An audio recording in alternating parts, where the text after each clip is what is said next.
My son stood in court and took my $30 million home. He took my authority. He took my access to my grandchildren. And when the judge ruled in his favor, Christopher did not look devastated. He looked relieved. Relieved, as if he had just saved his children from me. The judge said the words carefully. Temporary conservatorship is granted to Christopher Ellison pending further medical review. Temporary. It is a harmless word when spoken gently. But that day it meant I was no longer legally trusted to manage my own life. If you've ever been underestimated because you stayed calm, if you've ever been labeled unstable simply because you refused to shout, then stay with me. Subscribe and like this video. And tell me where you're watching from, because what happened after I lost everything is something every woman needs to hear. My name is Margaret Ellison. I am 68 years old. For 42 years, I managed corporate tax structures for multinational firms. I helped companies navigate audits, compliance, restructuring. I built my husband Richard's private equity network from the accounting side while he negotiated acquisitions from the boardroom. I do not forget numbers, I do not forget details, and I certainly do not forget my own name. Yet in that courtroom, my son described me as in cognitive decline. He said I repeated conversations, that I misplaced documents, that I had become financially vulnerable. He said it calmly, professionally, as if presenting closing arguments in a contract dispute. And Adriana sat behind him, composed, sorrowful, perfectly styled, her expression curated for sympathy. I did not shout. I did not cry, because here is something I learned in corporate litigation decades ago. When someone wants you to look unstable, give them composure. But composure does not always win in the moment. The medical report they presented was persuasive. The financial oversight concerns were preventative. And the judge, who had never met me before that day, ruled that my estate, valued publicly at just over $30 million, would be managed under Christopher's supervision. He froze my accounts.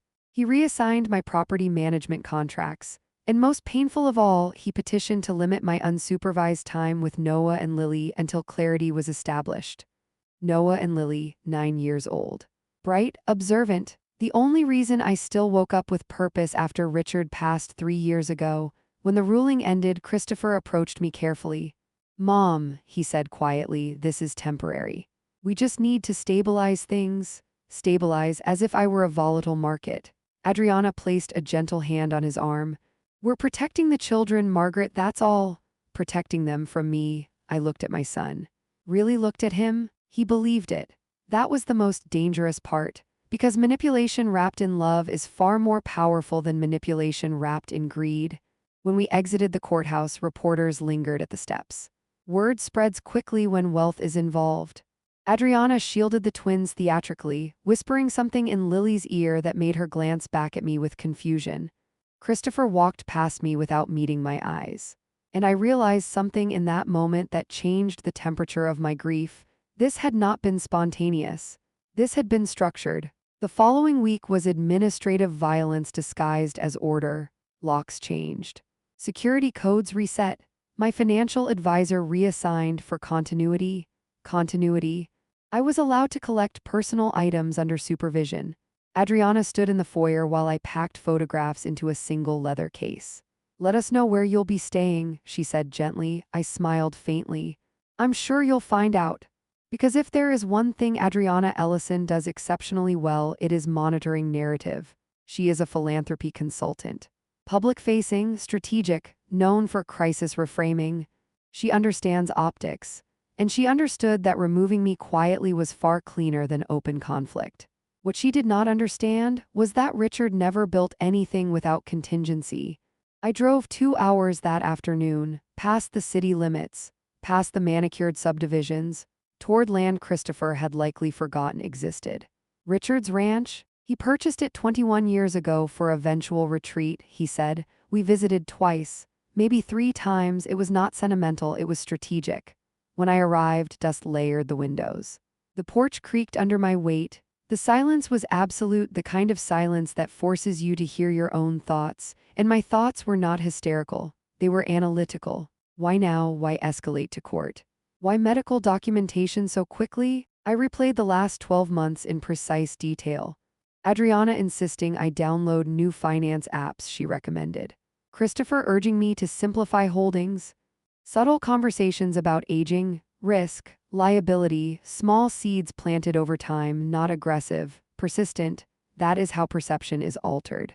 By nightfall, I had cleaned enough of the kitchen to function. I turned on the old gas stove and it clicked unevenly. That's when I noticed it. The stove was not flush with the wall. Richard was meticulous. Alignment mattered to him. I crouched slowly and ran my fingers along the tile. There were faint scratch marks, recent. My pulse did not spike, it sharpened. I pushed the stove forward inch by inch. It was heavier than I remembered, but I managed. And behind it, embedded in the brickwork, was a steel safe. Modern keypad, 6 digits, completely out of place in a rural kitchen that hadn't been updated in 2 decades. For a long moment, I simply stared at it. Richard had secrets. Not emotional ones, structural ones. He believed in layered protection. I tried our anniversary, nothing, his birthday, nothing, Christopher's, nothing. And then I heard his voice in my memory. If anything ever happens, Margaret, always start with what matters most. My birth date, I entered it slowly. The keypad blinked green, the lock clicked open. Inside was not cash, not jewelry, it was a thick envelope. A small external hard drive, and a single handwritten letter. My hands were steady when I unfolded it. Margaret, it began, if you are reading this, then Christopher has done exactly what I feared. I stopped breathing for a moment, feared. Richard had died of a heart attack 3 years ago. He had never mentioned fearing our son. I continued reading. I did not tell you everything before I passed, not because I doubted you. Because I needed you untouched by suspicion. My chest tightened. I began investigating Adriana 2 years before my death. The air in that silent ranch kitchen felt suddenly different, investigating. Richard did not use words loosely. You will find documents here that explain why the mansion and its visible holdings were repositioned deliberately. Repositioned.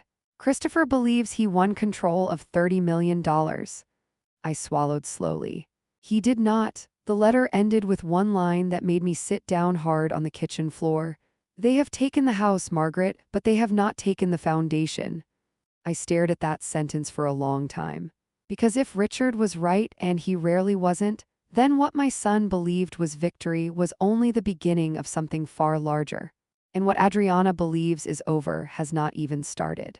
I did not cry when I finished Richard's letter. I read it again, slowly, because emotion clouds structure, and Richard never wrote anything without precision. They have taken the house, Margaret. But they have not taken the foundation. That line was not comfort. It was instruction. The envelope inside the safe contained layered documents, trusts, offshore entities, shell corporations I recognized but had never fully traced.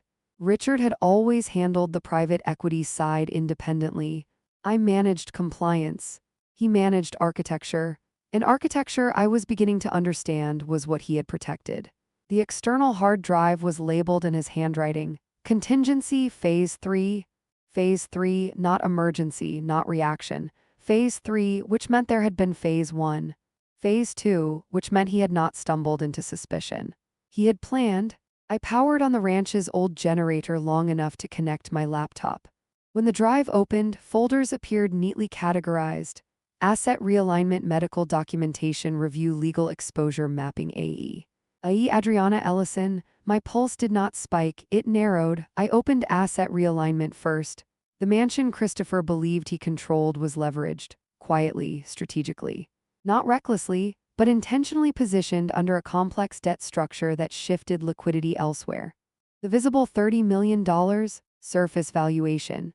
The actual capital had been moved 2 years before Richard's death into protected trusts under layered governance, none of which were attached to my conservatorship ruling.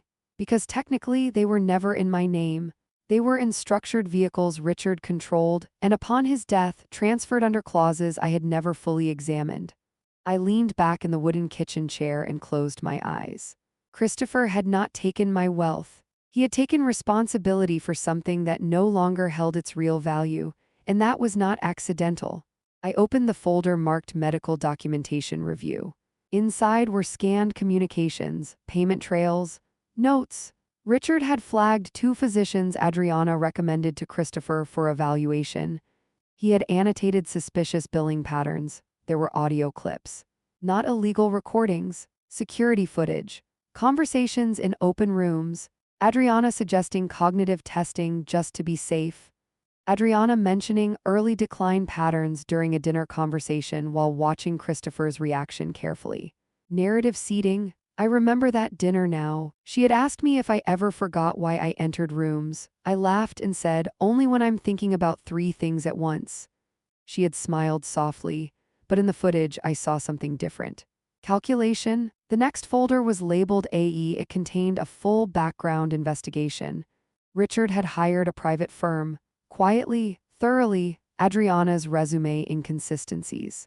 Past philanthropic board resignations framed as relocations. 2 dissolved consulting partnerships tied to financial restructuring disputes. Not crimes, patterns, strategic positioning around aging wealth, and then something else.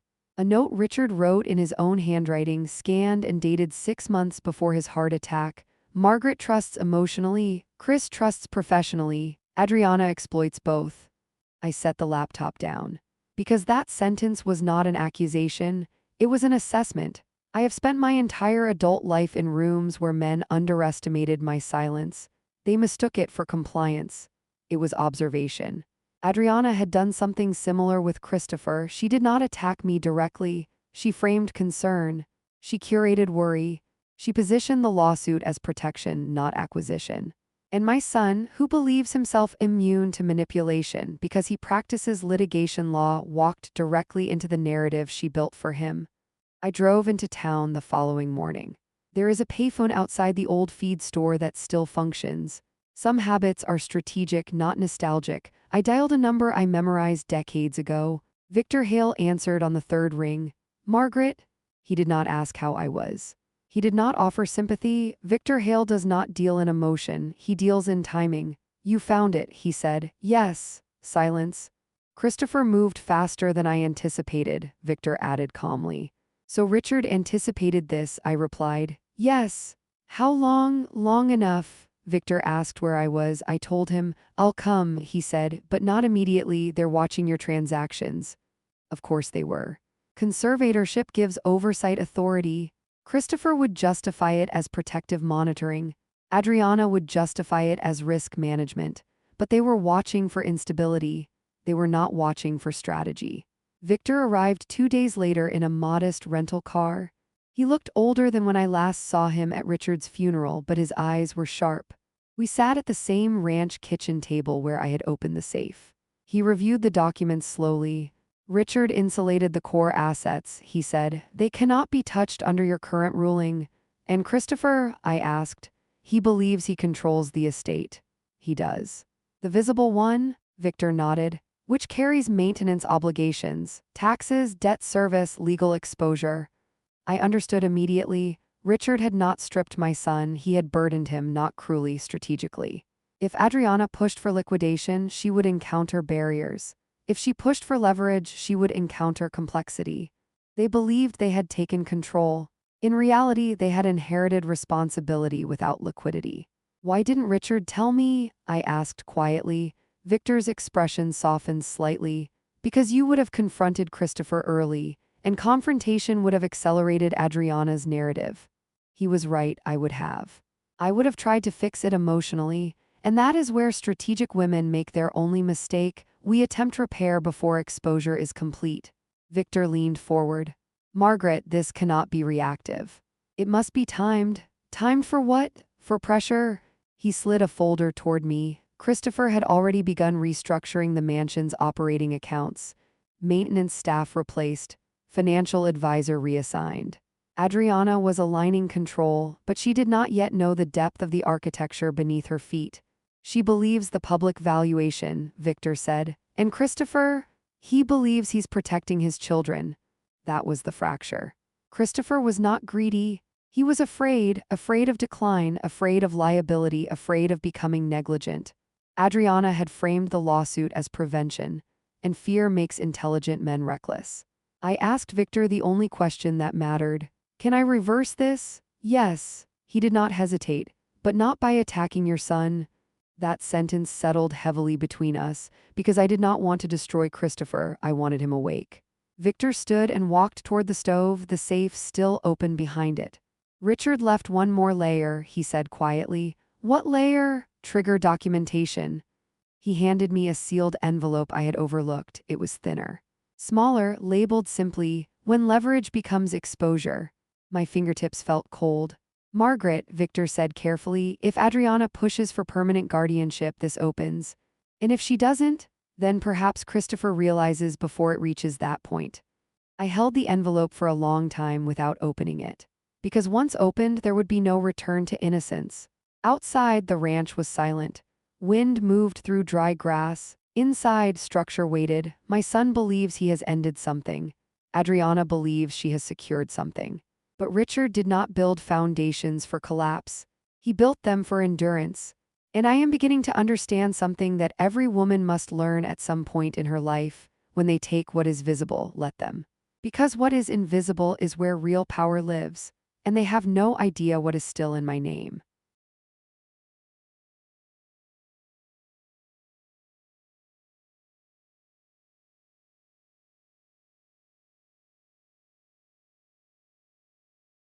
Three weeks after the ruling, Christopher called me. He did not ask how I was. He asked about the West Wing roof. Mom, the maintenance report says there's structural water damage. Did you know about that? His voice was professional. Controlled, the tone he uses when he's preparing a witness. Yes, I said calmly. I had a repair assessment scheduled before the hearing. Silence. Then why wasn't it done? Because your petition froze the discretionary operating accounts. Another pause. Longer this time. I could almost hear the recalculation happening inside his mind. The conservatorship gave him authority. It also gave him liability. Victor Hale reached out to the estate accountant, Christopher continued carefully. Why, there it was, surveillance wrapped in concern. Victor has represented our family for 40 years, I replied. It would be unusual if he didn't reach out. He exhaled quietly. Adriana feels you're destabilizing things. Of course she did, because stillness is destabilizing to people who operate through narrative momentum. Christopher, I said gently, how is Lily sleeping? The shift caught him off guard. She's fine, is she? He hesitated. She's been asking about you. That hurt, but I did not let it show in my voice. Children recognize absence, I said. They don't understand court orders. His tone sharpened slightly. Mom, this is temporary? Yes, I replied. So is everything. He did not like that answer because it implied time could work against him. And here is what I've learned. When someone believes they've won, they move quickly. When they realize winning carries weight, they slow down. Christopher was slowing down. Later that evening, Victor called. They've initiated an asset performance review, he said. Already? Yes, Adriana recommended it. Of course she did. When you secure control, you audit. But audits require clarity. And clarity was not what Richard had left behind. The visible estate, the mansion, the domestic holdings, the primary business entities were structured with interlocking obligations. Debt servicing schedules, deferred compensation clauses, international tax exposure. On paper, the estate was valuable. Operationally, it was complex. Victor's voice remained calm. They're discovering liquidity constraints. Which ones? The operating businesses are cash light this quarter. The dividend projections they expected have not materialized. I closed my eyes briefly. Because that meant Phase 2 was working exactly as Richard intended. Christopher believes he's uncovered inefficiencies, Victor continued. Adriana believes you mismanaged cash flow. There it was, narrative shift. From protection to incompetence. I could almost see Adriana's expression, concerned, analytical, slightly disappointed. Margaret tried her best, she would say, but at her age, oversight can slip. As if 42 years of precision could unravel in 12 months. Victor lowered his voice slightly. They are considering liquidating a minority stake in one of the holding companies. I opened my eyes. That would trigger a cross default. Yes, and expose the leverage structure. Yes. Silence settled between us. Christopher had no idea that pulling one thread would tighten another. He believed he was untangling a mess. In reality, he was walking through a design. The next morning, Adriana called me directly, not Christopher. Her voice was warm, almost apologetic. Margaret, I thought it might be better if we spoke woman to woman. That phrase alone told me everything. She wanted alignment without my son present. "How are you adjusting at the ranch?" she asked. "It's quiet," I said. "I prefer quiet." "I'm glad," she replied softly. "Christopher has been under so much pressure." Of course he had. Power is heavy when it isn't understood.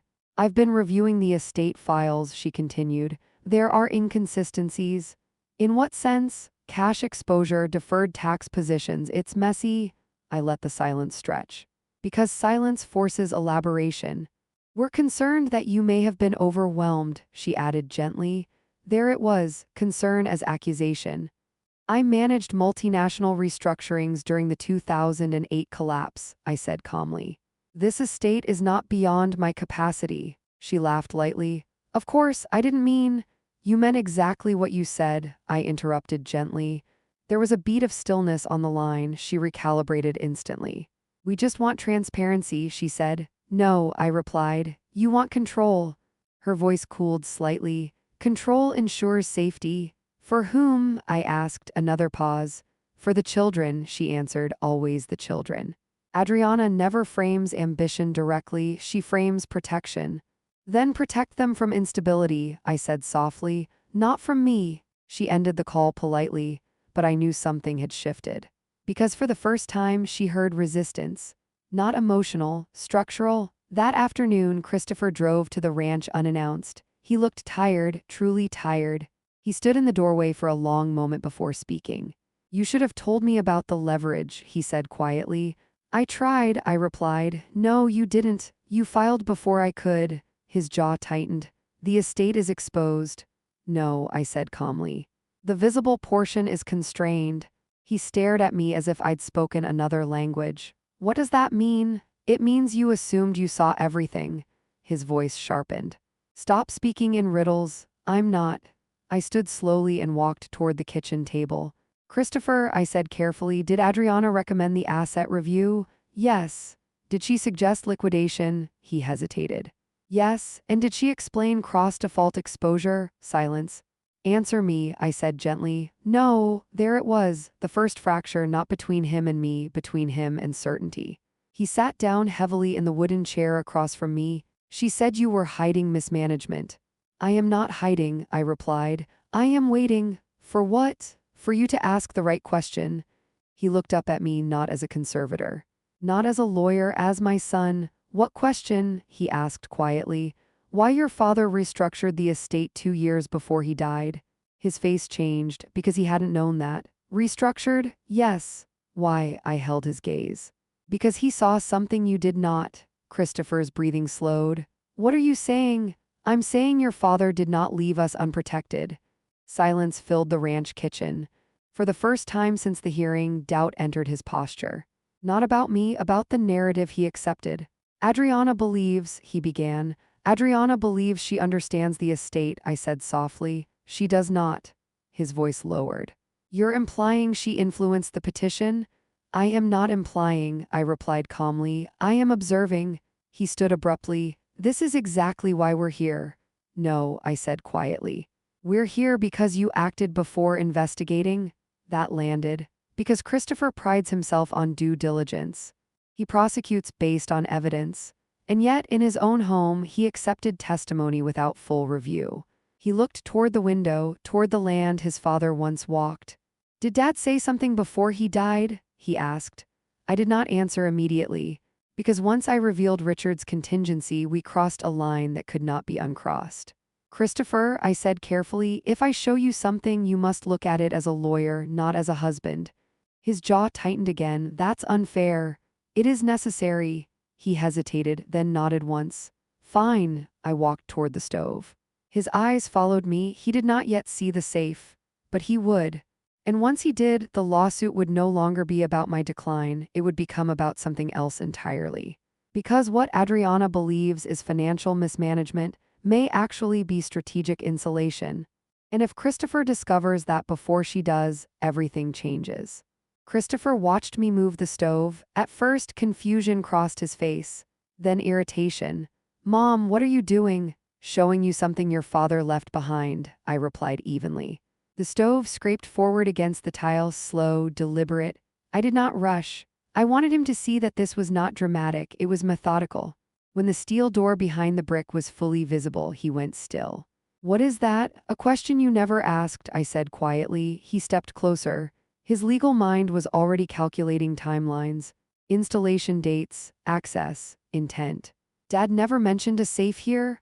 Your father rarely announced contingency plans, I replied. I entered the code.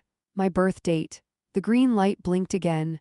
The metal latch released with that same quiet click that had altered my breathing 3 nights earlier. I stepped aside. Open it, I said. Christopher hesitated, not because he feared what was inside, because he understood that whatever lived in that compartment had existed before his petition. He opened it, the envelope, the hard drive.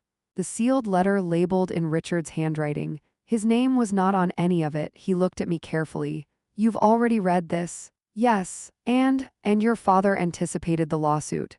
His shoulders stiffened. That's impossible, is it? He pulled the letter from the envelope and unfolded it. His eyes moved faster than mine had. Legal training, he scanned before he absorbed, then he stopped. Read again. His breathing changed slightly. He investigated Adriana, he said slowly. Yes, that's paranoid. Is it? I repeated. He didn't answer immediately. He moved to the table and sat down heavily. He read in silence for nearly 10 minutes. I did not interrupt. The ranch kitchen was quiet except for the faint hum of the generator. When he finally looked up, his expression had shifted. Not anger, not acceptance. Something in between. He restructured the estate, Christopher said. Yes, 2 years before he died. Yes. Why didn't he tell me? That is the question, I said gently. Christopher leaned back, staring at the ceiling beams. He trusted Adriana, he said. He walked her down the aisle. He respected your choice, I corrected softly. That's not the same. No, it wasn't. He reached for the hard drive next. What's on this? Documentation. He connected it to his laptop without asking permission. That part at least was familiar. The folders appeared, asset realignment, medical documentation review. His jaw tightened when he saw the last one. That's invasive, he said quietly. It's protective, I replied. He opened medical documentation review first. He watched the security footage. Adriana suggesting cognitive testing for reassurance. Adriana speaking softly about early decline. Adriana forwarding specialist recommendations. Nothing illegal, nothing overt. But when you watch a pattern without emotional bias, repetition becomes visible. She was concerned, he said reflexively. Yes, I replied. Consistently, he continued watching. Adriana sending him articles about cognitive deterioration. Adriana reminding him about my forgetfulness in front of the twins. Adriana scheduling the first neurologist consultation without including me in the conversation. Christopher's lips pressed into a thin line. She didn't tell me she had already spoken to Dr. Halpern before suggesting him, he said quietly. Did you ask? He didn't respond because that was the fracture. He hadn't asked. He trusted alignment over verification. He moved to asset realignment next. The spreadsheets took him longer. He recognized Richard's structuring logic immediately. The leverage layering, the liquidity insulation, the governance triggers. He looked at me slowly. The mansion isn't liquid. No, the holding companies are interlocked. Yes, if I liquidate one, you trigger 3, I finished calmly. He leaned back again, running a hand over his face. Why would he set it up like this? Because he believed leverage without oversight invites pressure. And he thought I would create pressure? He thought someone might use you to create it. The air shifted between us. Christopher stood and walked to the window. He looked out at the dry land, the still horizon. You're implying Adriana orchestrated this. I am saying she framed concern repeatedly. She loves our children. I do not question that, I said. I question her appetite for control. He turned sharply. You've never liked her. That is not relevant. It is to me. I met his gaze steadily. I respected your marriage. Even when I disagreed with your pacing. He flinched slightly at that word, pacing, because Adriana moves quickly, always. I filed the petition because I thought you were deteriorating, he said, voice lower now. I thought I was protecting Noah and Lily. I know, I replied. That startled him. You know? Yes, he swallowed. Then why didn't you fight harder? Because fighting in court against your own son looks unstable, I said softly. And Adriana understands optics. Silence. For the first time since the lawsuit, Christopher was not defending his action. He was examining it. He closed the laptop slowly. This doesn't prove wrongdoing, he said carefully. No, I agreed. It proves preparation. For what? For leverage. He exhaled sharply. You're still speaking in abstraction. Then let me be concrete, I said calmly. If Adriana pushes for permanent guardianship, Victor files cross-exposure documentation. His eyes narrowed. What documentation? The envelope labeled when leverage becomes exposure. He stared at me. You haven't opened it? No, why not? Because once I do, your marriage changes permanently. That landed harder than anything else. Christopher sat back down slowly. You think she would go that far? I think she is strategic, I replied. And strategy accelerates under opportunity. He looked at the safe again, then at me. Why show me this now? Because you came here not as a conservator, but as my son. He closed his eyes briefly.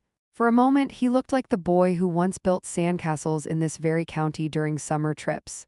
I humiliated you, he said quietly. You believed you were acting responsibly.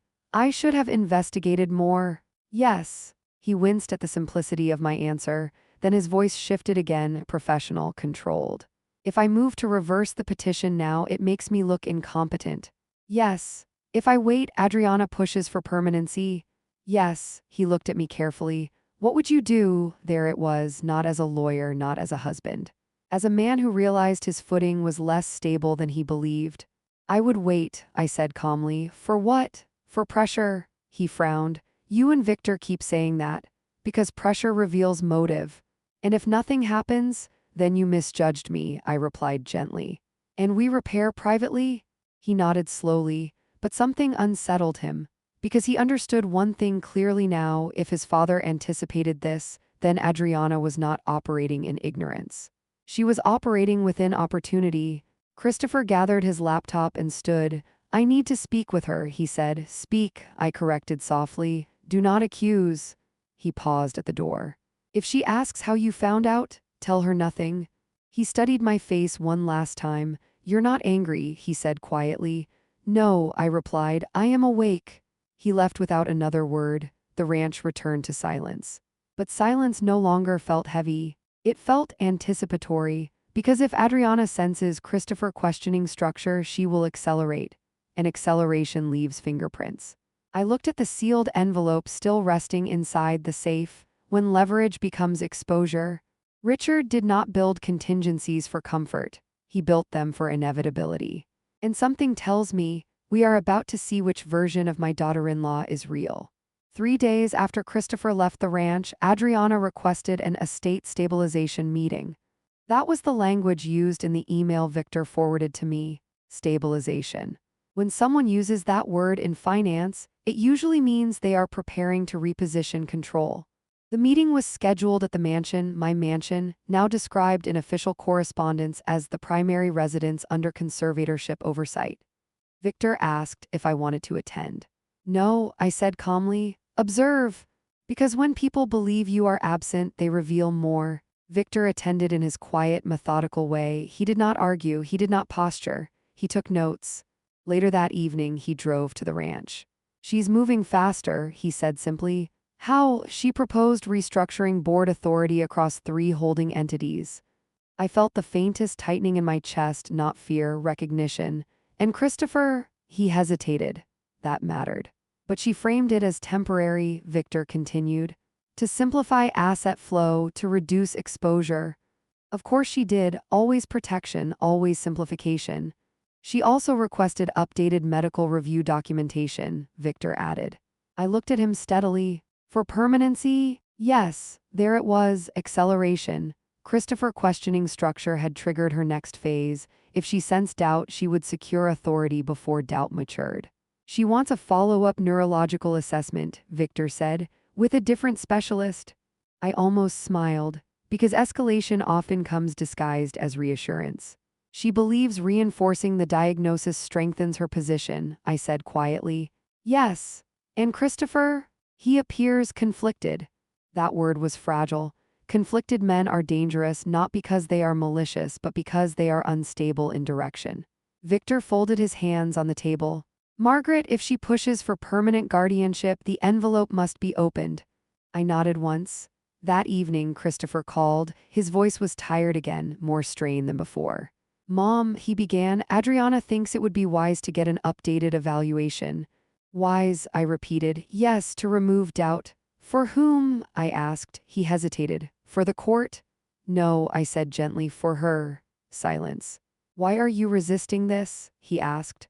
I am not resisting evaluation, I replied. I am resisting repetition. What does that mean? It means when someone repeatedly frames you as unstable, they are not seeking clarity. They are seeking reinforcement. His breathing shifted slightly. You think she's manipulating the process? I think she is strategic, I answered carefully. And you're not. That almost made me laugh, but I didn't. I am reactive, I said calmly. She is proactive. He exhaled. You're making this impossible. No, I replied softly. I am making it visible. He didn't respond immediately. Lily asked why you don't visit anymore, he said quietly. The shift pierced deeper than any legal maneuver. What did you tell her? I asked. That you're resting. Resting, as if I were fragile porcelain placed on a shelf. Christopher, I said gently, does Lily believe that? He didn't answer, because children feel absence differently than adults justify it. She cried last night, he admitted. I closed my eyes briefly. This is how narrative spreads, not through documents, but through repetition in a child's ear. You can stop this, I said quietly. How? By asking Adriana one question. What question? Why permanency is necessary when temporariness was her argument. He was silent again. Because if my decline is reversible, permanency is premature, I continued. And if it is not reversible, you would have seen evidence long before she framed it. That landed. He ended the call shortly after, saying he needed to think. Thinking is uncomfortable when certainty begins to erode. The following week, Adriana escalated publicly. A philanthropic gala, a press appearance. A subtle mention of family health challenges. Victor forwarded me a clip, Adriana standing in a navy gown, poised, compassionate. Caregiving is complex, she said to the interviewer. Sometimes protecting loved ones requires difficult decisions. She never said my name. She didn't need to. Narrative does not require specificity when implication is enough. Christopher was standing beside her in the footage, stiff, polite, distant. He did not speak. That silence told me more than his words ever could. He was no longer aligned, but he had not yet disengaged. 3 nights later, the escalation came privately. Christopher arrived at the ranch after midnight. He did not knock immediately. He stood outside for a moment as if gathering himself. When I opened the door, his eyes were unsettled. She already contacted the new neurologist, he said. I assumed she would. She scheduled it without asking me. There it was, control bypassing partnership. I confronted her, he continued. She said I was hesitating because I'm emotionally compromised. Emotionally compromised, I repeated softly. Yes. And how did that feel? He laughed bitterly. Like I was on trial. Exactly. He stepped inside and paced the small living room.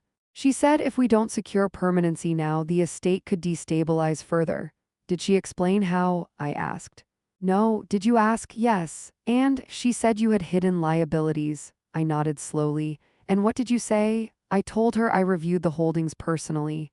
And she said I wasn't objective. There it was. When someone undermines your objectivity, they are isolating you from your own judgment.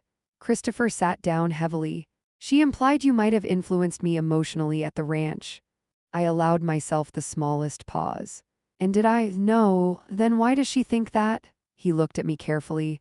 Because I came back less certain. Certainty is intoxicating. Doubt feels like betrayal when you're used to control. She wants to file for permanent guardianship within the month, he said quietly. The air in the ranch shifted. Month. That meant acceleration had reached its threshold. Victor had been right. Pressure was no longer theoretical. It was procedural. Then it is time, I said calmly. For what? For you to see the envelope. He froze. The one labeled when leverage becomes exposure? Yes. His jaw tightened again. What's inside? Documentation that will change how you see your marriage. Silence stretched between us. I don't want to destroy my family, he said quietly. Neither do I replied. But if I open that, there's no going back. No, I agreed. There isn't. He looked down at his hands, the same hands that once clutched my finger when he crossed streets as a child. Mom, he said slowly, if she's wrong about you, what else could she be wrong about? There it was. The question he should have asked months ago. I stood and walked toward the stove again. The safe door gleamed faintly under the kitchen light. I entered the code, the lock released. The envelope rested inside, thin, deliberate, sealed. I removed it carefully and placed it on the table between us. For a long moment, neither of us touched it. Richard didn't build traps, I said softly. He built safeguards. Christopher stared at the envelope as if it were a verdict. If I open this, he said quietly, I need to know one thing. What? Are you certain? I met his gaze without hesitation. Yes, because what I have learned in my 68 years is this: you can survive humiliation, you can survive loss, you can even survive betrayal, but you cannot survive willful blindness. Christopher reached for the envelope. And as his fingers slid beneath the seal, the foundation beneath his marriage began to shift. Christopher broke the seal slowly, not dramatically, not angrily, carefully.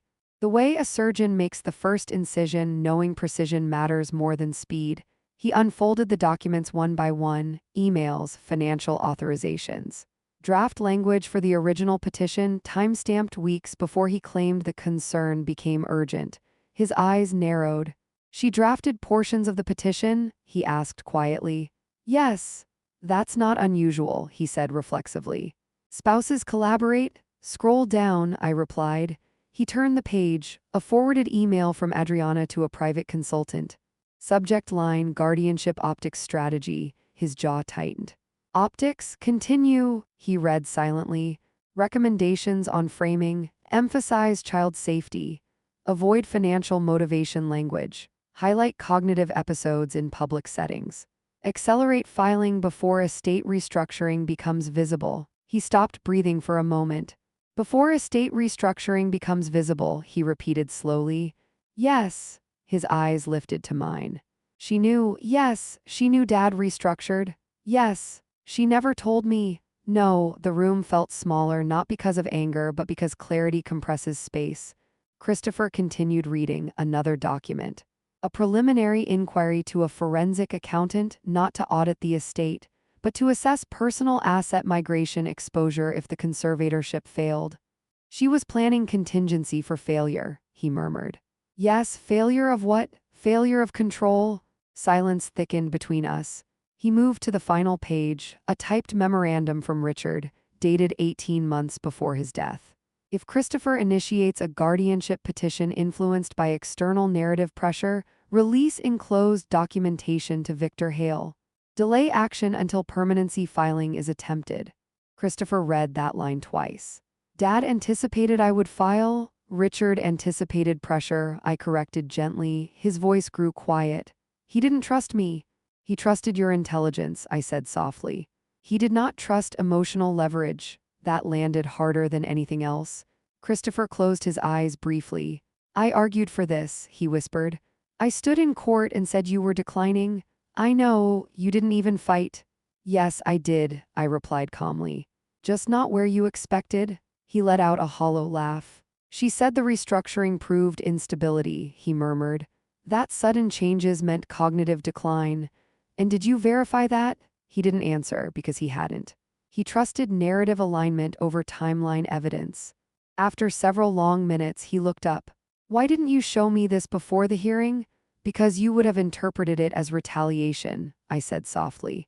And she would have accelerated further. His breathing grew heavier, not with rage, but with realization. She played both sides, he said quietly. Yes. She positioned herself as protector while preparing exit strategy. Yes. He leaned back in the chair and stared at the ceiling beams again. Does Victor know everything? Yes. And he didn't intervene? He was waiting. For what? For you. That silence was heavier than any accusation. Christopher ran both hands through his hair, something he has not done since law school exams. She's filing permanency in 3 weeks, he said quietly. Then she has crossed the threshold, I replied. He looked at me slowly. If I withdraw the petition now, it exposes me professionally. Yes. If I proceed and then reverse, it exposes her. Yes, and if I confront her privately, she will reframe. How? She will cry. He flinched slightly. She will question your loyalty, I continued calmly. She will imply your mother is manipulating you. His jaw tightened again. She already has, he admitted. There it was. Isolation is always phase 2. She said you've always resented her, he added quietly. I never resented her, I replied. I observed her. And what did you observe? Acceleration under opportunity. He nodded slowly. The fracture line was no longer theoretical, it was visible. But fractures do not always mean collapse, sometimes they mean realignment. What do we do? He asked finally. That question changed everything. Because for the first time, he said, we allow her to file, I said calmly. His head snapped up. What? Let her attempt permanency? That's insane. No, I replied evenly. It's strategic. He stared at me as if seeing a different version of his mother. Dad taught you this, he said slowly. Yes. If she files, we release this. Yes. And what happens? Her optics collapse. He considered that. She framed you as unstable. Yes. If we produce documented guardianship strategy memos, the court questions motive. And motive contamination reverses credibility, he finished quietly. There it was. The lawyer inside him had resurfaced. Not defensive, analytical, he exhaled slowly. She will fight. Yes, she will say the emails were misunderstood. Yes, she will accuse you of manipulating Dad. Yes, and the children, his voice cracked slightly there. They will need stability, I said softly, which means we must remain calm. Silence returned, then something shifted in his posture. Resolve, not explosive, measured. I'll speak to her tonight, he said. No, I replied immediately. He frowned. Why not? Because confrontation before filing gives her time to pivot. So I pretend nothing is wrong. You observe, I corrected. He exhaled sharply. That feels dishonest. No, I said gently. It feels disciplined. He stood slowly. You're not angry with me, he said again, almost as if testing it. I was, I admitted quietly. His eyes lifted. But anger clouds leverage, I continued. And I refuse to let emotion dictate outcome. He nodded once. I thought I was protecting my children, he said softly. You were protecting the narrative presented to you, I corrected gently. He absorbed that. At the door, he paused. If she files and this unravels, what happens to my marriage? I did not answer immediately, because this is the part people avoid saying out loud. Truth doesn't destroy marriages, I said finally. It reveals them. He stood there for a long moment, then he left. The ranch returned to silence again, but this time it was different. The fracture line had moved, not between mother and son, between husband and narrative. And Adriana, precise, elegant Adriana, believes she is still ahead. She does not know that the envelope has been opened. She does not know Christopher has seen the optics strategy memo. She believes permanency secures control. What she does not understand is that once permanency is filed, the court will not be evaluating my cognition. It will be evaluating her motive. Adriana filed exactly 12 days later, not 11, not 14, 12. That told me she had already prepared the paperwork before Christopher's hesitation ever surfaced. Victor called me the morning it was submitted. She's requesting permanent guardianship on the basis of progressive decline, he said calmly. Language? I asked. Patterned cognitive instability, increasing financial disorganization. Emotional volatility. I almost smiled at that last phrase, emotional volatility. I had not raised my voice in 6 months. And Christopher? He did not sign the supplementary affidavit. That mattered. He allowed filing? Yes. Good, I replied. Victor paused briefly. You are certain? Yes. Because once permanency is requested, scrutiny intensifies. Temporary guardianship invites sympathy. Permanent guardianship invites investigation. 2 days later, I received official notice. The document described me as a previously competent financial operator now exhibiting signs of impaired executive function. The irony would have been amusing if it hadn't been so carefully worded. That evening, Christopher came to the ranch again. He looked different this time, not exhausted, not conflicted, focused. She's confident, he said. Yes. She believes this will solidify everything. Yes. He sat down slowly. I asked her one question, he said quietly. What question? Why permanency is necessary if my mother's condition is reversible. I waited. She said you're in denial. Of course she did. And I asked for objective progression data, and she redirected. There it was. Redirection is a tactic used when evidence is thin but confidence is high. Christopher leaned forward. She also mentioned something else. What? She said Victor Hale has been influencing you. I nodded slowly. Divide counsel from client, I murmured. He looked at me sharply. That's exactly what it felt like. She will isolate variables, I said calmly. She believes she is controlling narrative flow. He exhaled slowly. I didn't argue, he said. Good, I told her I needed time to review the filing. And, she said delay harms the children, always the children. I folded my hands quietly on the table. And how are Noah and Lily? He swallowed slightly. They asked if you forgot their birthday. That pierced deeper than anything legal. When is it? I asked softly. Next week. Of course, acceleration often coincides with emotional milestones. She told them you're resting, he added quietly. Resting, I repeated. He nodded. I'm going to see them tomorrow, I said, his head lifted sharply. You can't, it complicates the filing. No, I replied evenly, it clarifies it. The following afternoon, I drove to the mansion. Not dramatically, not defensively, simply as their grandmother. Christopher had arranged it quietly. Adriana was at a foundation meeting. When Lily opened the door, she froze for a split second as if unsure whether she was allowed to be happy.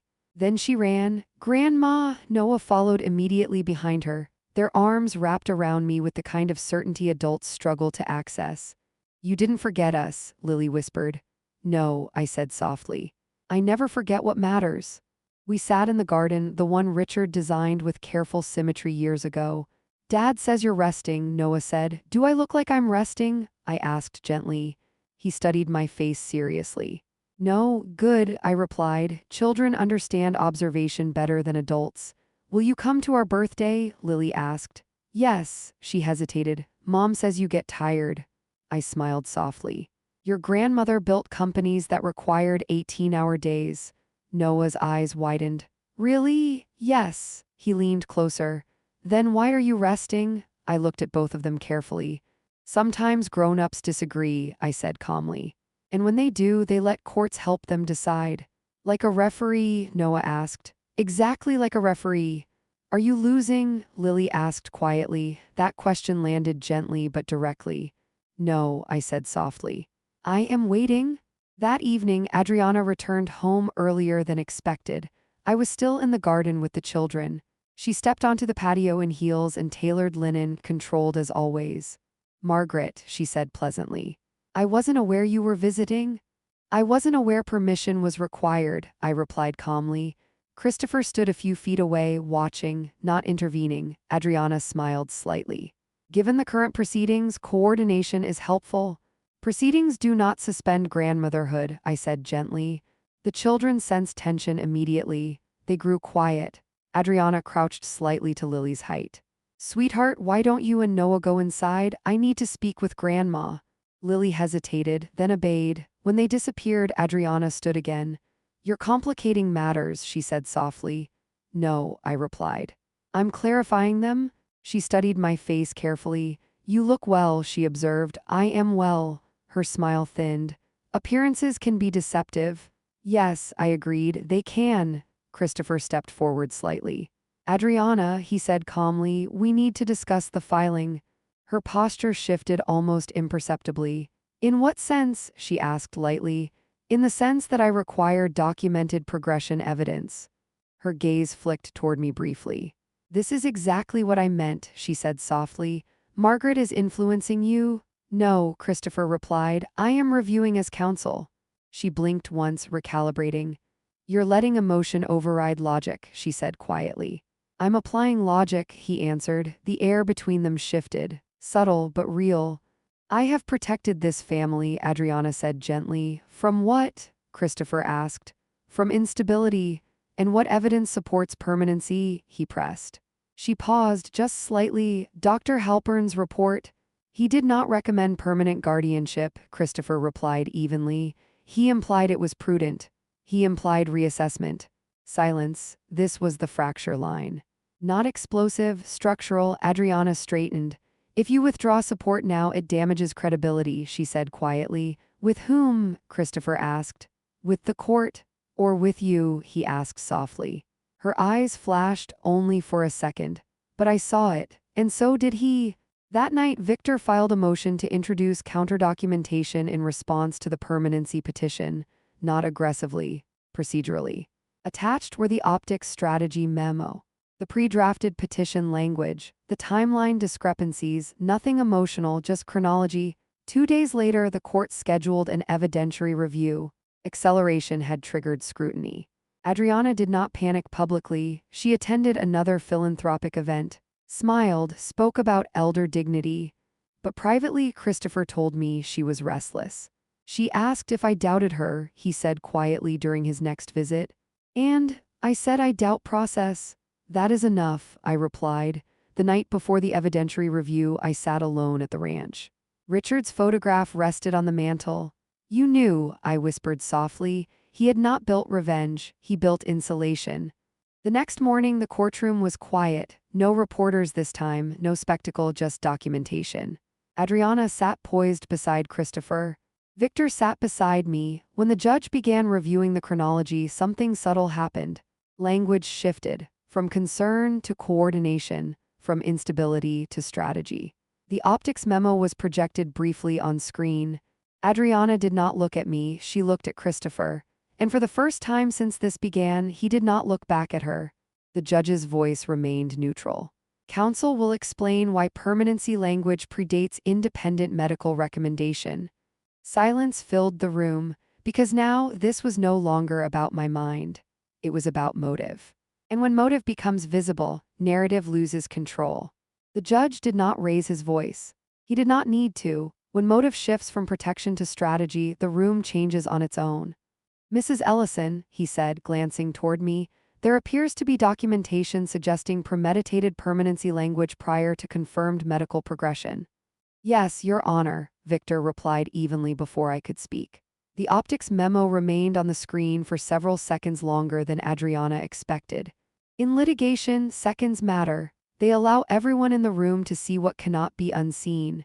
The judge turned toward Christopher. Mr. Ellison, as petitioner, were you aware of this drafting timeline? Christopher did not look at Adriana. No, Your Honor. Not defensive, not emotional, simply factual. The judge nodded once. And do you continue to support permanent guardianship? Silence stretched. Adriana's posture remained composed, but her fingers tightened almost imperceptibly around her folder. Christopher inhaled slowly. No, Your Honor. It was not loud, but it was decisive. The shift was immediate. Adriana's head turned toward him, controlled but sharp. The judge adjusted his glasses. Given the documentation presented and the petitioner's withdrawal of permanency support, this court finds insufficient evidence of irreversible decline. He paused. Temporary conservatorship is hereby dissolved pending further independent review. Dissolved. Such a small word, yet it lifted 6 months of weight from my name. The gavel fell not dramatically, just final. Outside the courtroom, there were no reporters, no spectacle, only consequence. Adriana did not argue in the hallway, she did not cry. She walked with controlled elegance toward the exit, but she did not reach for Christopher's arm. That was new. Christopher remained standing beside me. Victor quietly collected his files. It will take a few weeks to fully reinstate authority, he said. But structurally, you are restored. Structurally, that word meant more to me than triumphant, because this was never about drama. It was about foundation. When we stepped outside, the air felt strangely lighter. Christopher did not speak immediately. Finally, he turned to me. I was wrong, he said quietly. Yes, I replied gently. He nodded once, accepting it. I let fear masquerade as logic. Yes, and I let narrative replace verification. Yes, he exhaled slowly. I don't know what happens next, he admitted. Truth always moves slower than damage, I said softly. But it lasts longer. He looked toward the parking lot where Adriana stood alone beside her car. She hasn't said a word, he murmured. She is recalibrating, I replied, because women like Adriana do not collapse publicly. They reposition, but repositioning requires leverage, and her leverage had just dissolved. 3 days later, Christopher told her he was requesting marital separation. Not angrily, not impulsively, methodically. He cited erosion of trust. Undisclosed drafting, strategic concealment. She responded with controlled disbelief. "You're choosing her over me," she said quietly. "No," he answered. "I'm choosing transparency." She asked if he believed she acted maliciously. He replied with something that surprised even me. "I believe you accelerated." Acceleration, the word that defined everything. Within weeks, Adriana moved out. There were no public accusations, no scandal. Only a quiet legal restructuring of marriage. The estate returned fully under my control. I did not liquidate anything. I did not punish anyone. I simply restored order. The businesses stabilized once the cross-default risk was removed. The board regained independent oversight. The philanthropic narrative dissolved quietly. Adriana's foundation continued, but without the Ellison name attached. And that mattered more than public humiliation ever could. On Noah and Lily's birthday, I stood in the garden with them.